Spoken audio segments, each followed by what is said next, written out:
seguido a esto, vamos a comenzar el estudio de la palabra de nuestro Dios. ¿Cuál tema que corresponde a este día? La oración. Hemos venido viendo temas de oraciones, ¿verdad?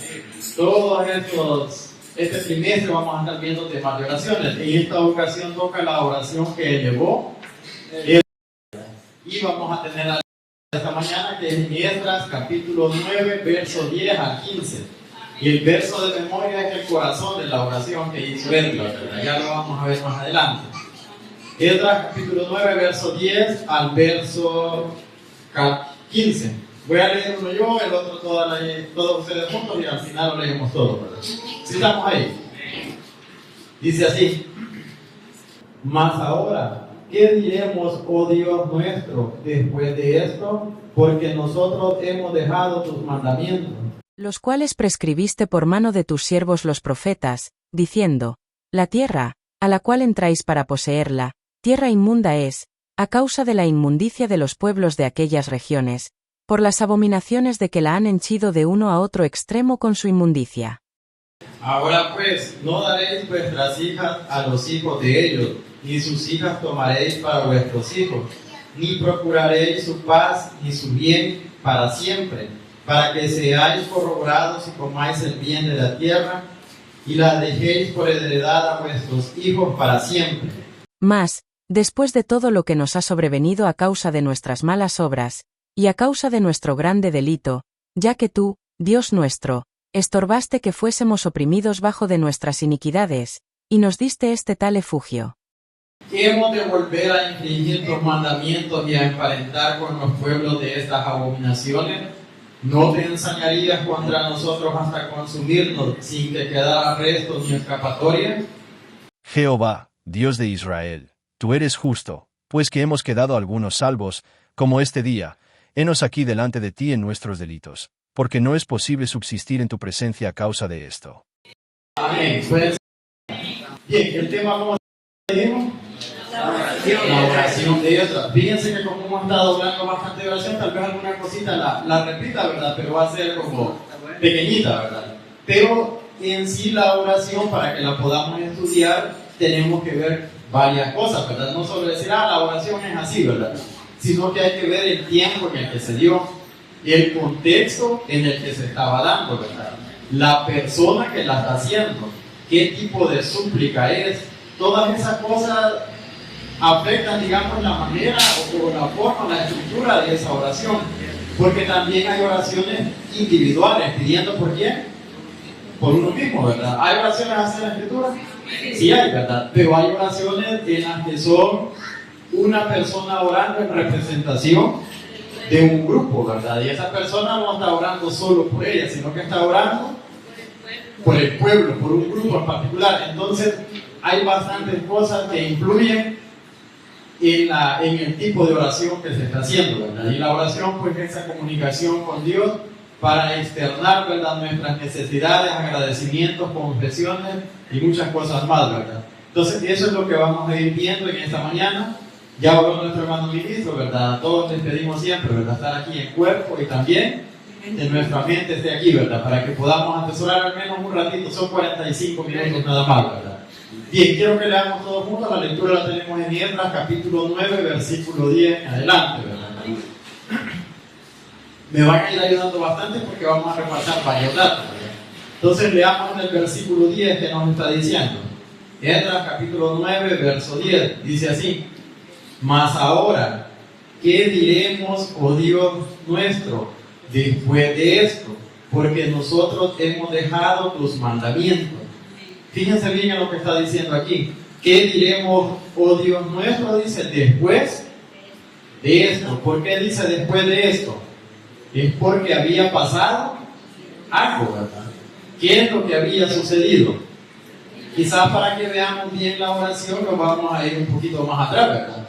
Y para que la entendamos bien, vamos a ponernos primero en contexto de qué era lo que estaba sucediendo, que cuando dice él ahí, después de esto, o sea, después de lo que había sucedido, tenemos que entender qué es ese después de esto, ¿verdad? Es decir, qué había pasado y ver en qué tiempo estábamos y quién en el que estaba orando, ¿verdad? Porque esto que hemos leído nosotros es un fragmento de la oración de Esdras.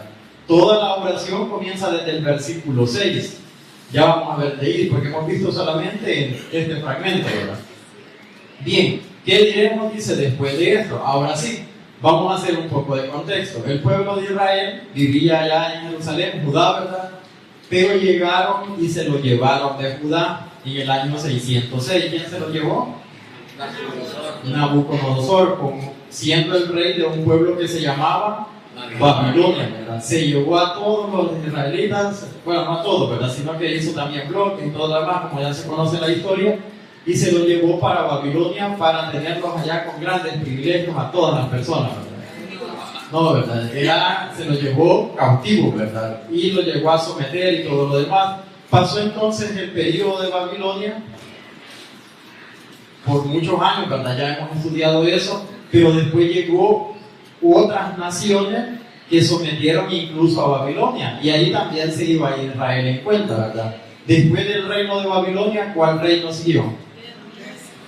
El de Media y Persia. Así se llamaban los dos lugares, Media y Persia. Cuando dicen los medos, se está refiriendo al gentilicio de esos lugares, ¿verdad? Como quien dice el país El Salvador, y los que viven en El Salvador, ¿quiénes son?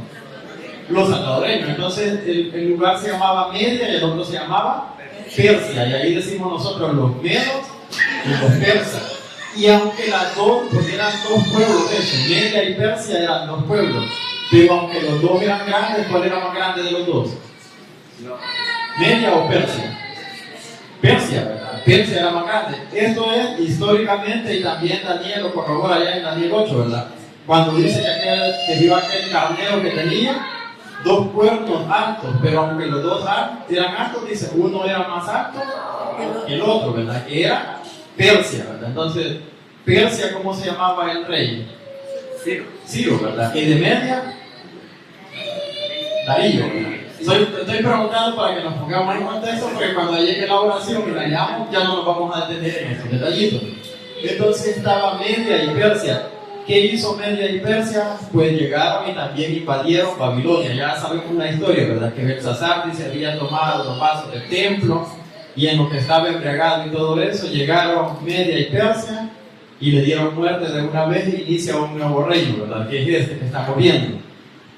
Y el rey, ya el pueblo de Israel ya sometido ahora bajo Media y Persia, siendo el rey de Persia Ciro, existió Ciro I, le llamaban Ciro el Grande, que fue el que permitió que Israel pudiera mover del pueblo judío una parte de Babilonia y regresar ¿a dónde? A Jerusalén. Esos fueron los primeros que regresaron de ese cautiverio. Es decir, que el rey Ciro de Persia permitió que esos israelitas pudieran regresar a Jerusalén. ¿Quiénes son algunos de los que regresaron en ese primer instante? No, Esdras no fue de ese momento, por eso lo queríamos poner en contexto. ¿Quiénes fueron de los primeros que regresaron? Fue Zorobabel, ¿verdad? Nehemías no, Nehemías también fue contemporáneo de Esdras. Esto fue en el año 538 a.C. Entonces, en eso, que fueron los primeros que regresaron de Babilonia, ahí sí iba Zorobabel, ¿verdad? ¿Qué Zorobabel? ¿A qué había regresado? ¿Cuál era el objetivo de él? Reedificar el templo, ¿verdad? Pero en los días de Esdras, eso fue tiempo después, ¿verdad? ¿Qué siguió sucediendo? Que en el año 538, Ciro el Grande permite eso, regresa a Zorobabel, y después existieron más reyes en Persia. Entre esos reyes que existieron en Persia estaba uno que se llamaba Jerjes I, sí lo hemos escuchado, ¿verdad? Que se cree que Jerjes I, ¿quién era? Era el mismo rey que conocemos como el rey Asuero del libro de Esther, ¿verdad? Que era Jerjes I, ¿verdad? Pero eso fue siguiendo la línea de los reyes persas. Por eso es que ya en Esther 1, como dice, que siendo Asuero, dice, rey de Persia, y Persia siendo un imperio, ¿verdad? Y teniendo no sé cuántas provincias a su cargo, ¿verdad? Y todo lo demás. Entonces ese fue Jerjes I. Y sobre esa persona tuvo bastante influencia una mujer. ¿Quién fue esa mujer? Esther, ¿verdad? Entonces se cree también, ¿verdad?, de que Esther, esa influencia que dejó en Jerjes I, también afectó en el sucesor. El sucesor de Jerjes I, ¿quién fue? Fue Artajerjes Longímano, ¿verdad? Artajerjes I. Y ese sí era el rey que estaba en Persia en los días de este escriba del que estamos leyendo, que fue aproximadamente en el año 457 antes que Cristo existiera. No sé si hasta ahí vamos bien con el contexto, ¿verdad?, de la historia.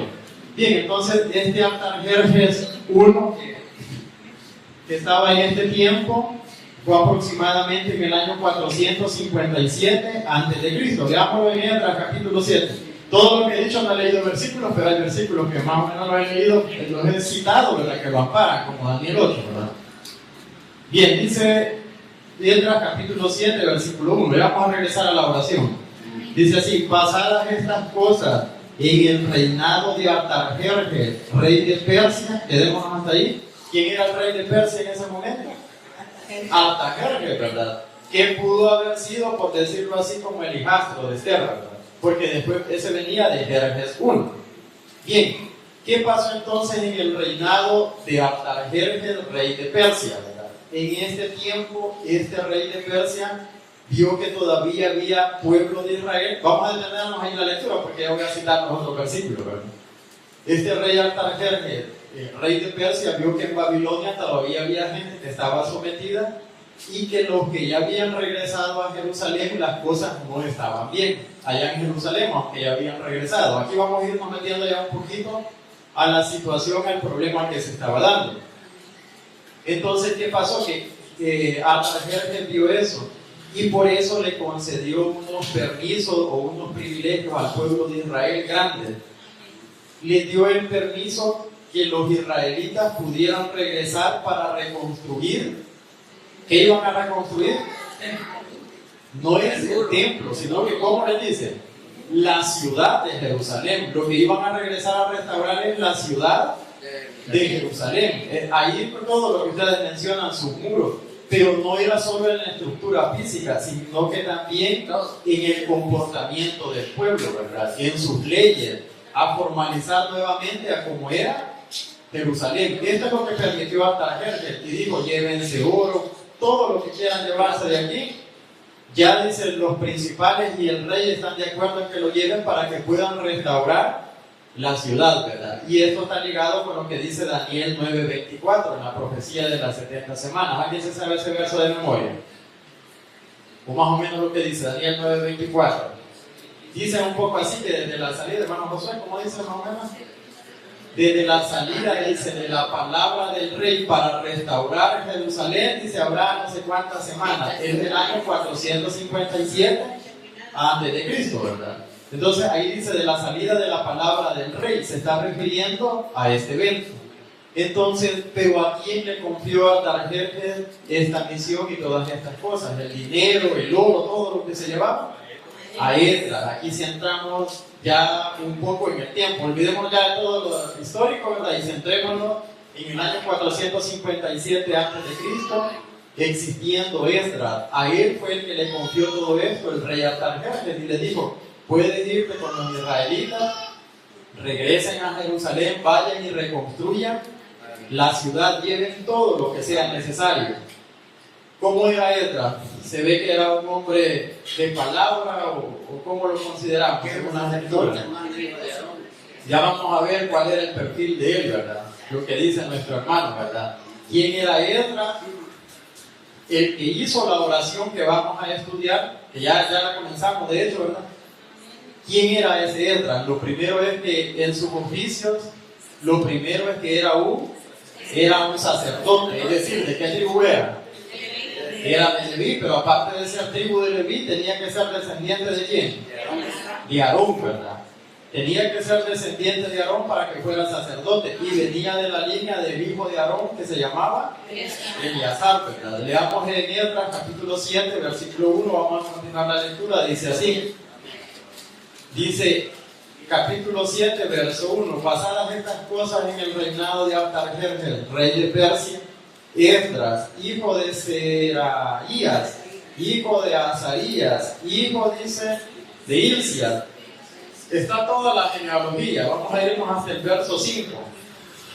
Hijo de Abisue, hijo de Fines, hijo de Eleazar, hijo de Aarón, dice, primer sacerdote, es decir, que era del linaje de sacerdocio, ¿verdad? Del linaje de Aarón, ¿verdad? Era levita del linaje de Aarón y por lo tanto era un sacerdote. ¿Y quién más que él mismo para saber que su linaje estaba limpio y su récord estaba limpio? Si aparte de ser sacerdote, ¿qué más era él? Era escriba, ¿verdad? Ese era el otro puesto que tenía. Vamos a leerlo, el otro oficio que tenía. Vamos a leerlo ahí mismo en Esdras capítulo 7, versículo 6. Sí estamos ahí, ¿verdad? Este Esdras subió de Babilonia, el cual era escriba, diligente en la ley de Moisés, que Jehová Dios de Israel había dado, y concedióle el rey según la mano de Jehová su Dios sobre él todo lo que pidió. Ya vamos a ver eso, todo lo que pidió. Es decir, que aparte de ser sacerdote, era que más escriba. Pero ¿qué es lo que hacía el escriba? ¿Qué se nos viene a la mente cuando decimos, era escriba? Quizás solo nos imaginamos a alguien escribiendo en un cuaderno. Fíjense de que era el encargado de llevar la genealogía. Él es el que sabía los descendientes de Aarón. Vamos poniéndole cuidado a las tareas porque dice una era escriba. Él era el encargado de que si se transcribía, ya lo vamos a ver en la oración. Ahorita se los estoy diciendo y cuando leamos la oración solo quiero que nos recordemos de esos pedacitos.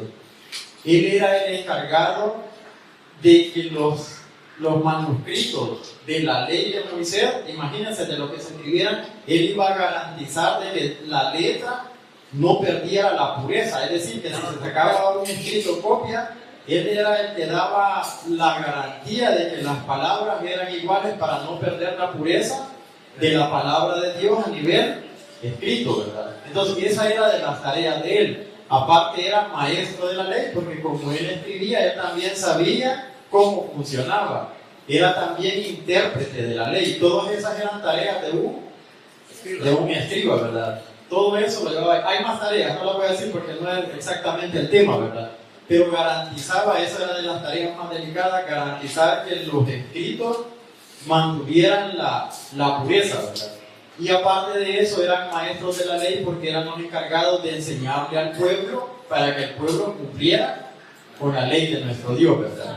Bien, esos eran los cargos que tenía Esdras, ¿verdad? Entonces dice que era un varón excelente delante de nuestro Dios, ¿verdad?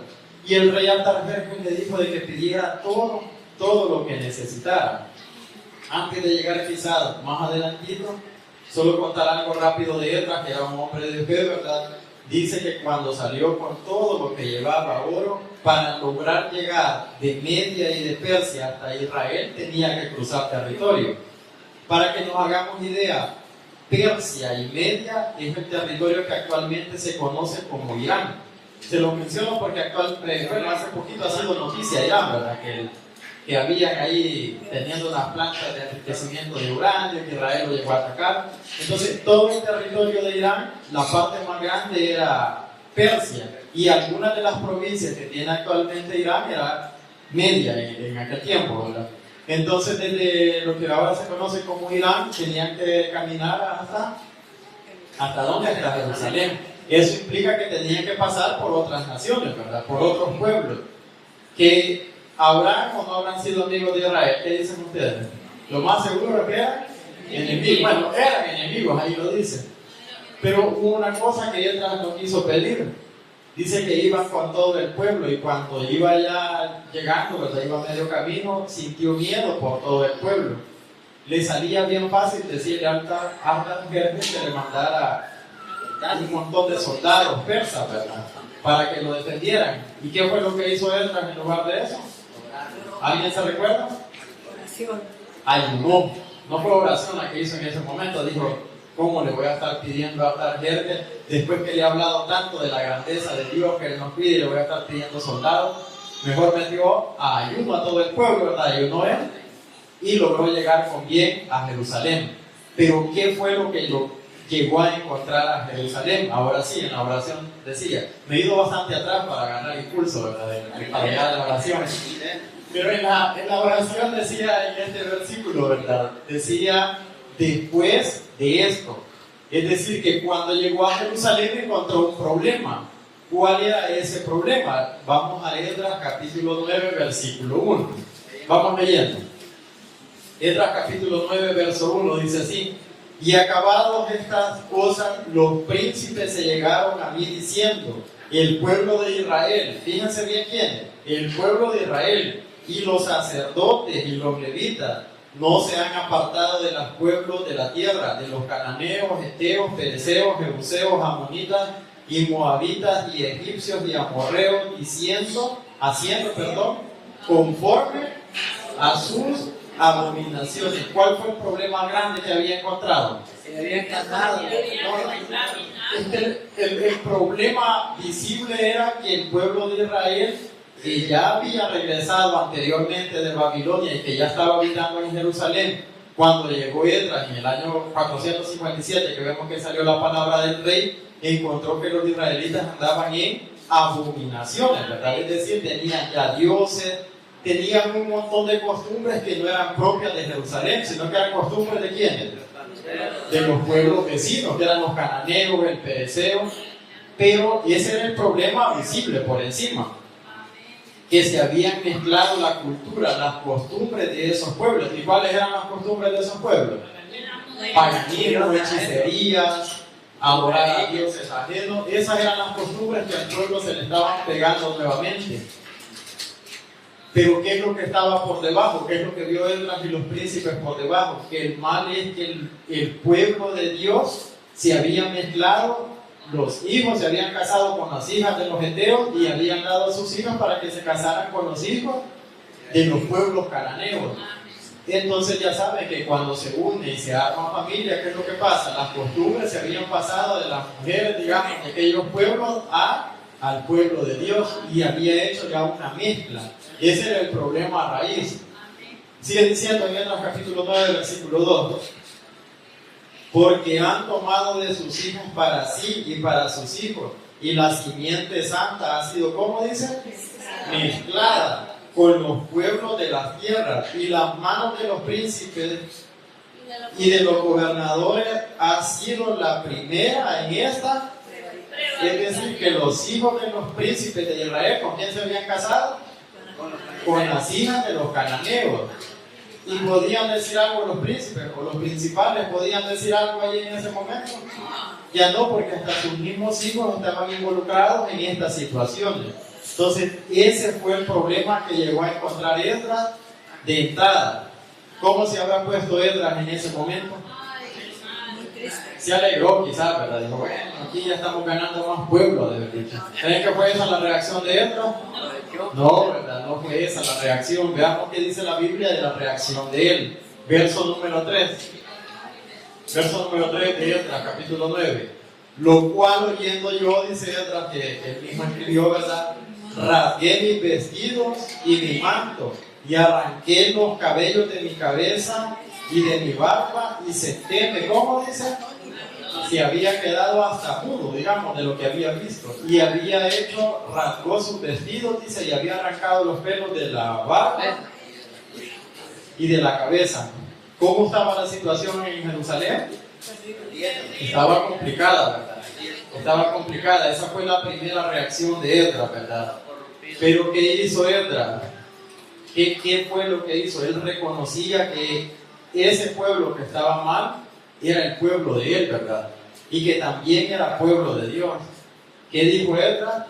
Destrúyelos a todos, padre. ¿Creen que habrá dicho eso? No. Imagínense que aquí el hermano ministro, lo que le dijéramos, hermano, aquí y comience a hablar el hermano ministro con todo el pueblo, que destruya al hermano Alcide. ¿Será esa la oración de un líder? No, ¿verdad? Si lo han puesto de representante del pueblo, es velar por el pueblo. Si el pueblo anda bien, pues que bien, ¿verdad? Pero si el pueblo anda mal en cosas, andamos mal en general, ¿verdad? Entonces, el objetivo también es que el líder ponga la cara por todos el pueblo, ¿verdad? Que le han dado a cargo, ¿verdad? Así como hacía Moisés, el pueblo andaba mal, pero ¿qué es lo que hacía Moisés por el pueblo? Él ponía la cara, ¿verdad? Oraba, él tenía la forma, él tenía la manera de cómo pedirle a nuestro Dios, ¿verdad? Que esa era la misión de Esdras. Sigamos leyendo en Esdras capítulo 9, verso 4. Y juntáronse a mí los temerosos de la palabra del Dios de Israel, a causa de la prevaricación de la transmigración. Mas yo estuve sentado atónito hasta el sacrificio de la tarde. pero cuando llegó la tarde ya pensó bien Esdras todo. Aquí dijo, es necesario que le haga una oración a nuestro Dios, para orar, no solo por él, sino que iba a orar por todo el pueblo, ¿verdad? En representación del pueblo tenía que elevar esa oración Esdras. No vamos a leer el versículo, pero dice que se postró de rodillas Esdras y comenzó a orarle a nuestro Dios por el problema. Ahora sí voy a ir diciendo sobre el problema porque ya sabemos cuál era, ¿verdad? No voy a leer los versículos en los libros de la ley, pero ya sabemos que ahí cuando Israel se iba a meter a la tierra prometida, ¿qué es lo que le dijo Dios? Cuidado con mezclarse con los pueblos de aquella tierra, porque si no se les van a pegar las mañas de ellos. Es básicamente eso, ¿verdad? Y ahí está escrito. Bien, entonces dice que Esdras comenzó a orar. Si se fijan en toda la oración de Esdras, como les dije, hay distintos tipos de oraciones. Hay una oración que es de agradecimiento, ¿verdad? De agradecimiento a Dios. Hay otra que es para pedirle por enfermedad. Y es bueno, ¿verdad? Que esté enfermo, ¿qué es lo primero que tiene que hacer? Orarle a nuestro Dios y Dios va a escuchar, ¿verdad? No es lo mismo cuando alguien hace una oración que no está como enfermo, tal vez no tiene un problema en ese momento, que de alguien angustiado. Eso no es diferente esa oración. La oración del que no está angustiado dura 2 minutos. La oración del que está, cuando uno está angustiado, ¿cuánto dura? No se quiere levantar uno para pedir el auxilio de Dios, porque uno ha entendido que es el único que le puede dar solución a uno y es el único que le va a dar en verdad la respuesta, ¿verdad? Y tengamos fe que así es siempre. Bien, vamos a seguir leyendo entonces qué fue lo que dijo en la oración Esdras. Fíjense que la oración de él fue, ya lo vamos a ver más adelante con los versos, pero fue una oración que llevaba confesión. Uno dice, se va a confesar la persona, pero aquí hay unas confesiones que es otra cosa, ¿verdad? Confesiones con otra persona. Pero la oración de Esdras es una oración de confesión en la cual admite el error y pone claro ante Dios las consecuencias que ésta puede tener. Entonces en la oración lo vamos viendo. Leamos en Esdras capítulo 9, versículo 6. Ya leímos el problema, ¿verdad? Y la reacción de Esdras. Ahora sí veamos cuál fue su oración. Verso 6. Y dije, Dios mío, confuso y avergonzado estoy para levantar, oh Dios, mi rostro a ti, porque nuestras iniquidades se han multiplicado sobre nuestra cabeza y nuestros delitos han crecido, dice, hasta el cielo. ¿Qué es lo que está haciendo Esdras? Realmente dice que no tiene como la cara para venirle a pedir a nuestro Dios.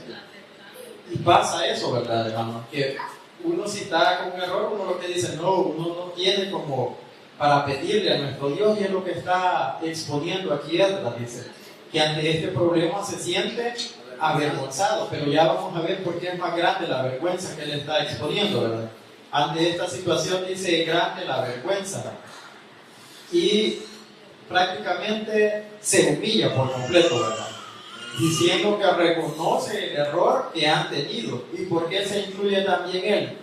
Porque ¿quién era el encargado de que el pueblo en parte practicara también la ley de nuestro Dios? ¿Quién era el que tenía esa tarea? Él era el maestro de la ley, ¿verdad? Era el que conocía y el que tenía que enseñarle, el que estaba encima de él. Entonces, él habla en nombre de todo el pueblo y dice que reconoce esa situación. ¿Qué más sigue diciendo? Vamos a saltarnos algunos pedacitos para ir más rápido. Vámonos al verso 8 de una vez.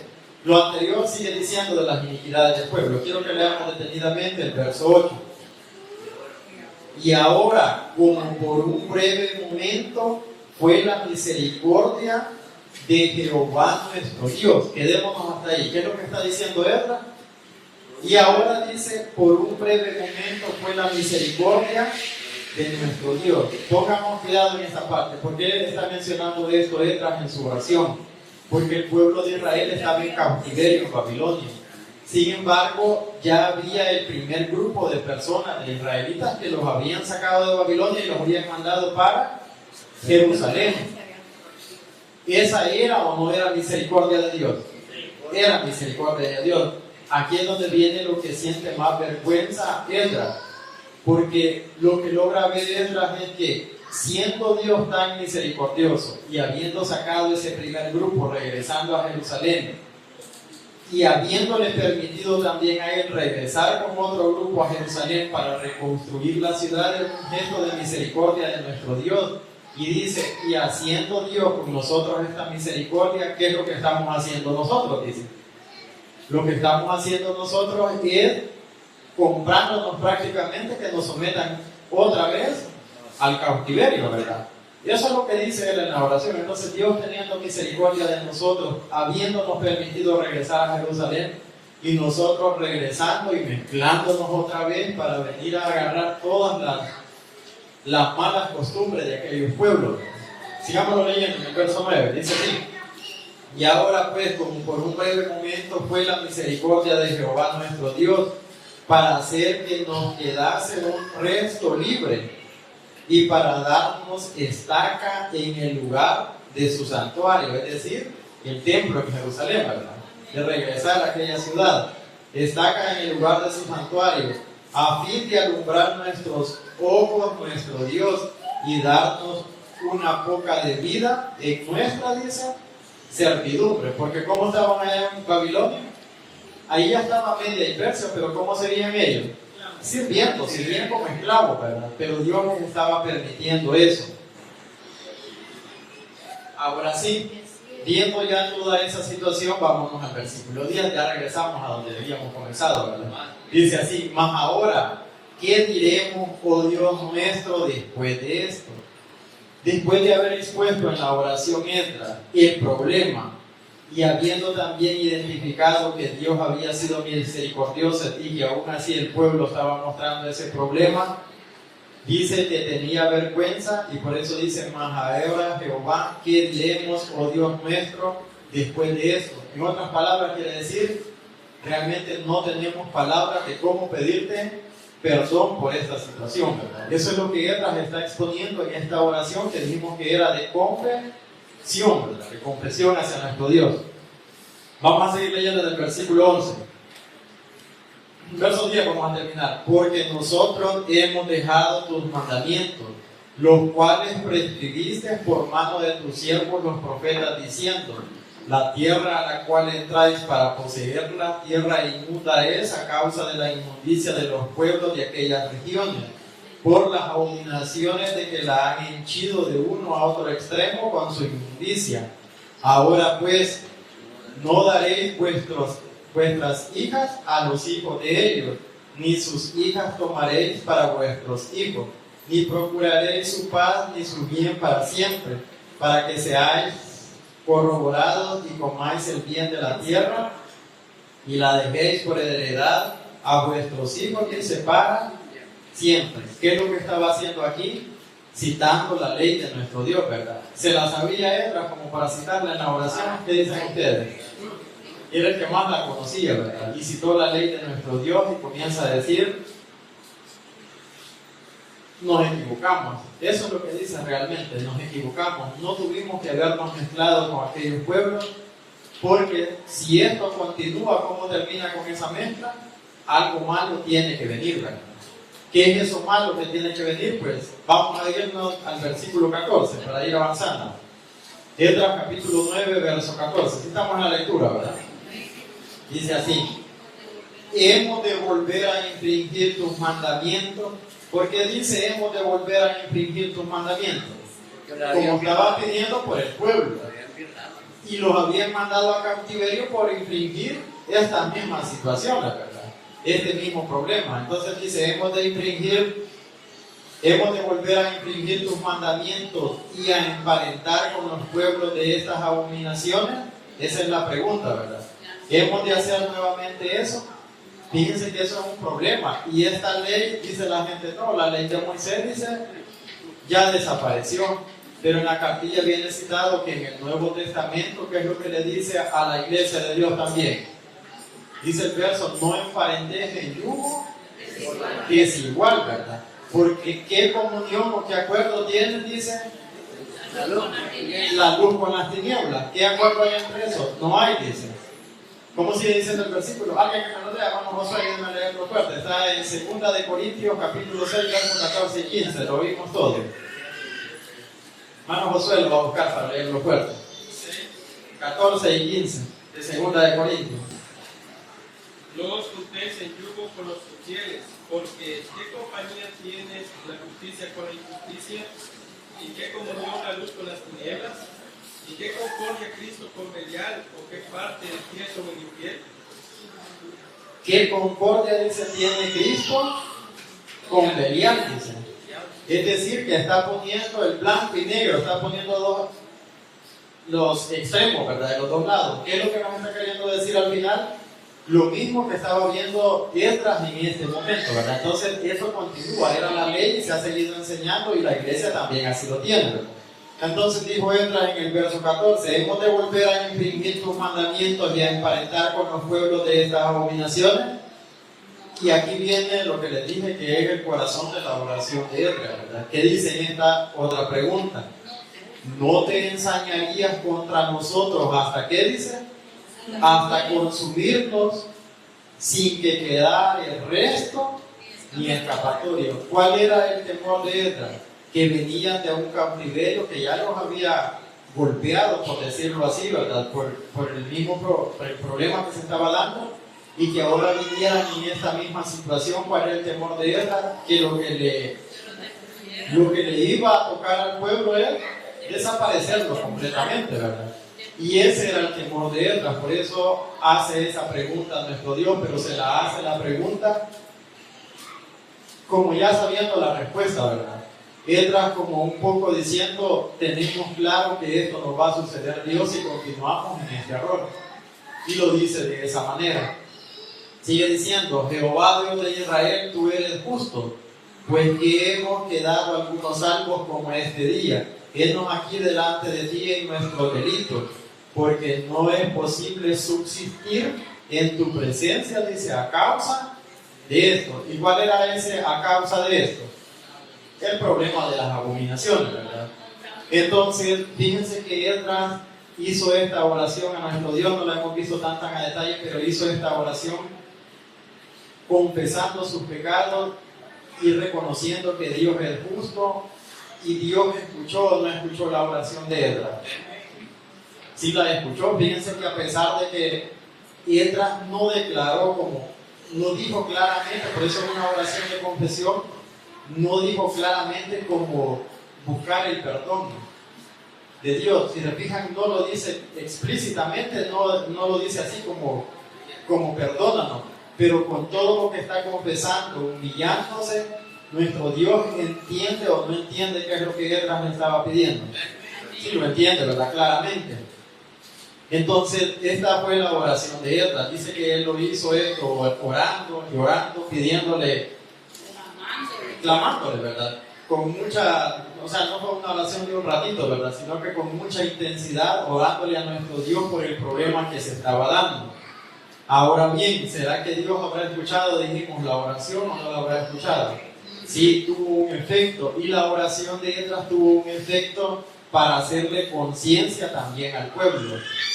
Aquí le dijo un hermano alguna vez, ¿verdad? Que cuando ya la mente está cauterizada, la conciencia está cauterizada, está blindada, pero Dios permitió que el pueblo hiciera conciencia a través de la oración de Esdras para saber el problema en el que estaban y salir de ahí, que es lo importante, ¿verdad? Salir de ahí. Leamos en Esdras capítulo 10, versículo 1. Esdras capítulo 10, verso 1 dice así: y orando Esdras, ¿y qué más dice? Y confesando, llorando y postrándose delante de la casa de Dios, juntóse a él una muy grande multitud de Israel, hombres y mujeres y niños. Lloraba el pueblo, dice, con gran. ¿Por qué lloró el pueblo? Por el error. Porque Esdras, el maestro, el escriba, los había hecho entender por medio de su oración, y porque Dios permitió que la conciencia de ellos entendiera también de lo grave del problema que se estaba viviendo, ¿verdad? Pero dice que Esdras estaba llorando y confesando, humillándose no ante los hombres, sino que ante ¿quién? Ante Dios, ¿verdad? Confesándose ante Dios y diciendo: estamos mal, ¿verdad? Pero pidiendo a la vez por medio de su oración que esto cambiara. ¿Y tuvo un efecto o no tuvo un efecto? Pues dice aquí que el pueblo comenzó, dice, a llorar, comenzó a reconocer que estaban mal. Y vea lo que dice en el versículo 2. Entonces respondió Secanías, hijo de Jehiel, de los hijos de Elam, y dijo a Esdras: nosotros hemos prevaricado contra nuestro Dios, pues tomamos mujeres extranjeras de los pueblos de la tierra, mas hay aún esperanza para Israel, dice, sobre esto. En medio del problema que vio también el pueblo, que había una esperanza, ¿verdad? ¿Qué hicieron desde ese momento? Aquí ya solo lo vamos a hacer narrado, ya no vamos a ir leyendo, ¿verdad? ¿Qué hicieron en ese momento? Era necesario corregir el problema. ¿Y cómo se iba a corregir el problema? Convocaron a todo el pueblo de Israel en un 20 de Kisleu, que en nuestro tiempo es en diciembre, ¿verdad?, en la plaza, y dijeron: tenemos que dejar a todas las mujeres extranjeras para que esto pueda corregirse delante de nuestro Dios.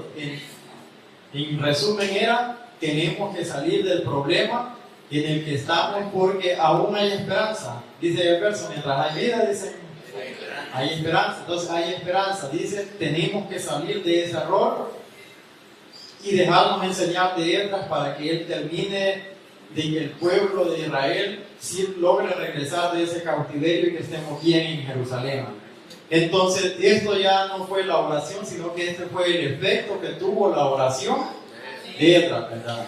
Creo que es un ejemplo claro para nosotros, ¿verdad? Para que así como oró Esdras, no solo se trata de la oración, sino que busquemos, un llamado, dije lo del ayuno, es porque busquemos todo como cercanía con Dios, ¿verdad? Acudamos al templo lo más que se pueda. Pueden decir: no, pero el hermano no viene, o el otro hermano no viene. No, pero es que al que le tiene que importar más a uno, ¿quién es? Uno mismo. A ver si yo me pongo a ver si el hermano Alcides vino o si no vino, pero el hermano Alcides no me va a salvar a mí, ¿verdad? Es uno mismo. Busquemos asistir al templo, busquemos hacer misericordia, busquemos hacer ayuno, ¿verdad? Dice de que Esdras allá ayuno hacía, porque cuando llegó el momento de la oración, y es cierto que había problemas, pero humillémonos ante nuestro Dios y busquemos el perdón, porque Dios dice en su palabra, ¿verdad?, que es lo que hay que buscar, ¿verdad? Ese es el consejo en esta mañana, y paz a vosotros.